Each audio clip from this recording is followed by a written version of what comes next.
नमाज मदद करने देर से क्यों पहुंची। मैं जल्दी जल्दी ऑफिस से घर आया और अम्मा को खाने का कहकर वुज़ू करने चला गया। मगरिब का वक़्त ख़त्म होने वाला था। जैसे तैसे वुज़ू किया और नियत बांध ली। दौरान नमाज बार बार अपने गीले चेहरे को अपनी खुली आस्तीनों से साफ करता रहा। रुकू में जाते ख्याल आया, अम्मा की दुआई तो लाना भूल ही गया। ओह, वापसी पर बच्चों की फीस के लिए पैसे भी एटीएम से निकालने थे। फिर सजदा किया तो वहां भी घरेलू जिम्मेदारियां एक एक करके याद आने लगीं। थकावट की वजह से नमाज में नींद के झटके आने लगे। बस फिर क्या था, सजदे में जाते ही नींद का झोंका आ गया। नींद में अजीब मंजर देखा। लोगों का हजूम, हर कोई यहां वहां भाग रहा था। कुछ लोग कागज तकसीम कर रहे थे। मेरे पास आकर भी कागज थमा दिया जिस पर मेरा नाम लिखा था। पूछने पर बताया गया, ये तुम्हारा अमाल नामा है, अब जाकर वहां सामने जमा कराओ जहां बाकी सब जमा करवा रहे हैं, फिर फैसले के लिए नाम पुकारा जाएगा। मैंने भी जाकर कागज जमा करवा दिए और लाइन में वापस आ गया और अपने नाम पुकारे जाने का इंतज़ार करने लगा।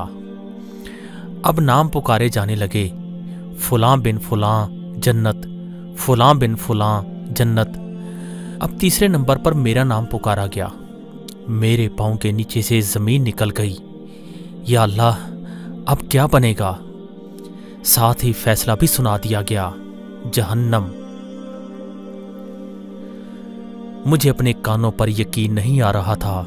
2 कद आवर लोग आए और मुझे घसीटने लगे। मैं पुकारने लगा, रुको रुको, शायद ये किसी और का नाम होगा, मेरा तो जन्नत वालों में आना था। मगर मुझे गुस्से से खामोश करवा दिया गया।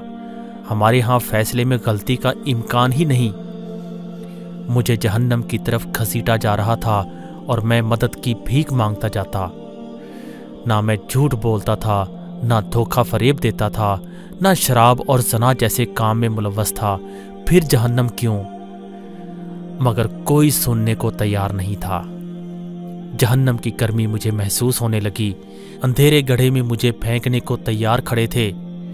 मुझे अचानक अपनी नमाज का ख्याल आया। नमाज, नमाज, कहाँ हो तुम?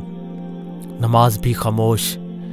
जहन्नम की आग के शोले मुझसे लिपटने को बेचैन हो रहे थे और मुझे जहन्नम में धक्का दे दिया गया। मुझे जैसे ही धक्का मिला, एक सफ़ेद बुजुर्ग ने फौरन मेरा हाथ थाम लिया और मुझे जहन्नम से बाहर खींचते हुए निकाल लिया। मैं डर से कांप रहा था। पूछने लगा, आप कौन हैं और मुझे क्यों बचाया? कहने लगे, मैं तुम्हारी नमाज हूं। मैं गुस्से से चिल्लाया, अब आ रहे हो जब मैं जहन्नम में डलने जा रहा था। अगर ऐन वक्त पर तुम ना आते तो मैं चला गया था जहन्नम में। पहले नहीं आ सकते थे तुम? बुजुर्ग ने कहा, जैसे तुम मुझे ताखीर से पढ़ते थे, कभी वक्त पर नहीं पढ़ा, वैसे ही मैं भी ताखीर से आया हूं। कभी तुमने मुझे वक्त पर पढ़ा ही नहीं तो मैं वक्त पर कैसे आता? मेरी उखड़ी उखड़ी सांसें अब कदरे बहाल होने लगी। मेरी माँ ने आकर मुझे सजदे में हिलाया तो मेरी आंख खुली। बेटा खैर है, बेटा खैर है, तुम सजदे में नमाज नमाज पुकार रहे थे। मैं हैरत से खुद को टटोलने लगा कि मैं जिंदा हूं। पसीने से शराबूर माँ के हाथों को चूमने लगा। अल्लाह का शुक्र अदा करने लगा जैसे दोबारा नई जिंदगी मिली हो मुझे। और मैंने पुख्ता इरादा किया कि आइंदा नमाज में कभी सुस्ती नहीं करूँगा। अब मैं जहाँ कहीं भी जाता हूँ तो वहाँ भी नमाज की फ़िक्र रहती है। कान हर वक्त अजान सुनने को तैयार रहते हैं। अब मैं लेट नहीं होना चाहता नमाज में।